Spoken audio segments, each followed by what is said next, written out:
Hey everyone, Miss P here, and today we're going on a virtual field trip. Follow me as we tour some of New Orleans' most famous musical spots. Let's go!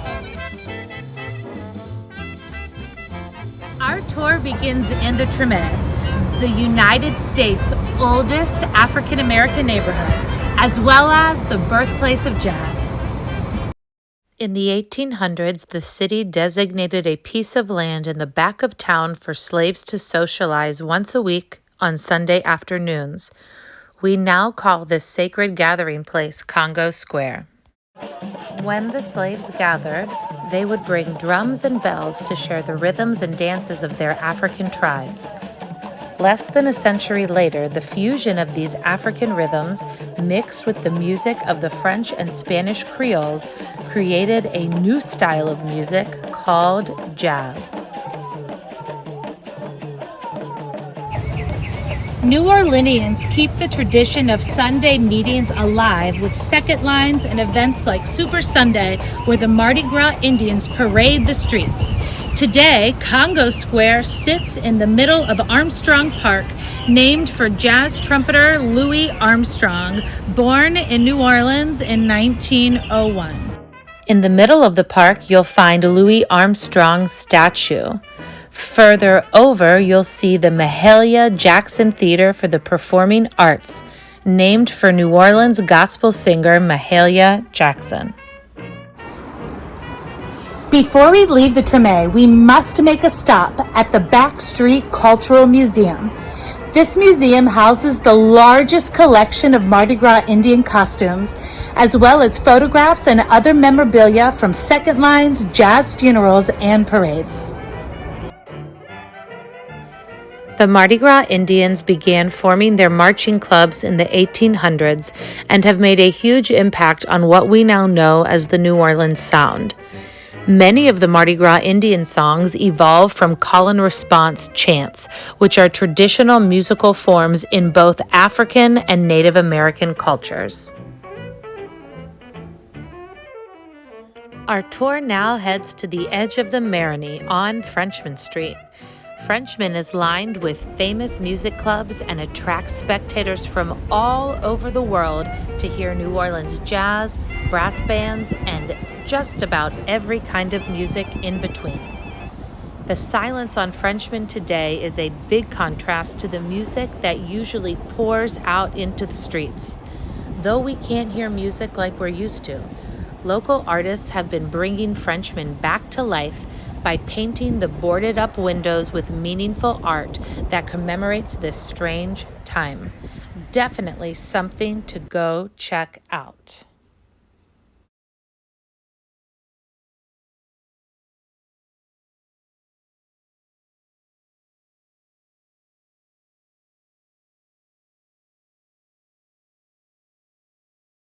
Frenchmen Street is also home to Offbeat magazine.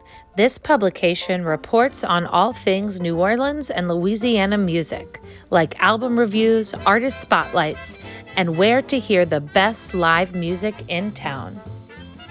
If you follow Frenchmen Street all the way down towards the river, you'll end up on Esplanade Avenue, where the French Quarter begins, and on the front door of the New Orleans Jazz Museum. Housed in the former New Orleans Mint, where gold and silver coins used to be made for our country, the New Orleans Jazz Museum not only holds artifacts of jazz, but also has a world-renowned recording studio, holds events, and provides music education opportunities to the community. About 4 blocks away, you will find the home of WWOZ, the New Orleans Jazz and Heritage radio station. Known for spotlighting local musicians and its annual live coverage of Jazz Fest, WWOZ is nicknamed the Guardian of the Groove for all of the tremendous work it does in promoting New Orleans music and culture throughout our community and the world. One really cool thing WWOZ has done since social distancing is create an online virtual gig calendar so we can still catch live shows without ever having to leave our house. Go to WWOZ.org to check it out. Let's walk further into the quarter so I can show you my favorite music venue in the city. Here we are at Preservation Hall.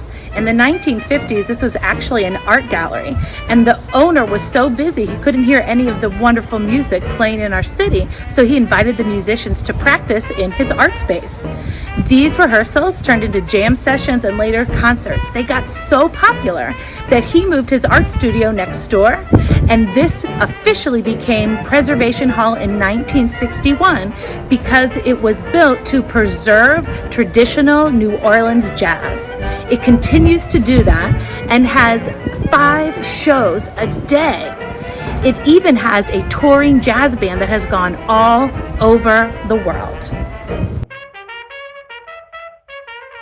Our tour now heads downtown to the Central Business District, also known as the CBD. Here we are at Gallier Hall, which sits at the top of Lafayette Square.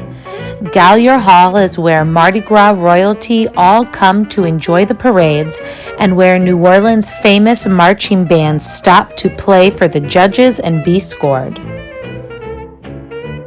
While we're downtown, I want to point out some other amazing performance venues in our city.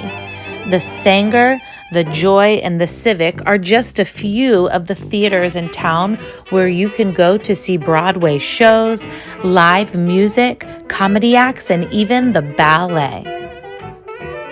Our next stop is uptown on Napoleon Avenue. In 1977, a new neighborhood music joint opened up to honor Professor Longhair and to give him a place to play during the final years of his life. The venue's name, Tipitinas, comes from the title of one of Longhair's songs. Professor Longhair was a New Orleans blues musician, heavily influenced by Cuban music and the originator of the rumba boogie style. I bet you know his song, Go to the Mardi Gras. Let's head a little further uptown to the Carrollton neighborhood and Oak Street. Here you will find the Maple Leaf, a music venue that opened in 1974 and has provided live music 7 days a week ever since. 2 of those nights are dedicated to Grammy Award-winning musicians George Porter Jr. and the Rebirth Brass Band. Our final stop will take us to the fairgrounds, the site of the New Orleans Jazz and Heritage Festival. The first Jazz Fest was held in 1970 at Congo Square to honor the enslaved African Americans who used to make music there. For the last 50 years, artists and audiences from all over the world come to New Orleans the last weekend of April and the first weekend of May to partake in some of the most memorable musical experiences of their lives. Thanks for joining me on our virtual field trip. I hope you had fun and learned some new things about New Orleans. I can't wait to take you to some of these places next year. Thanks for coming. Bye.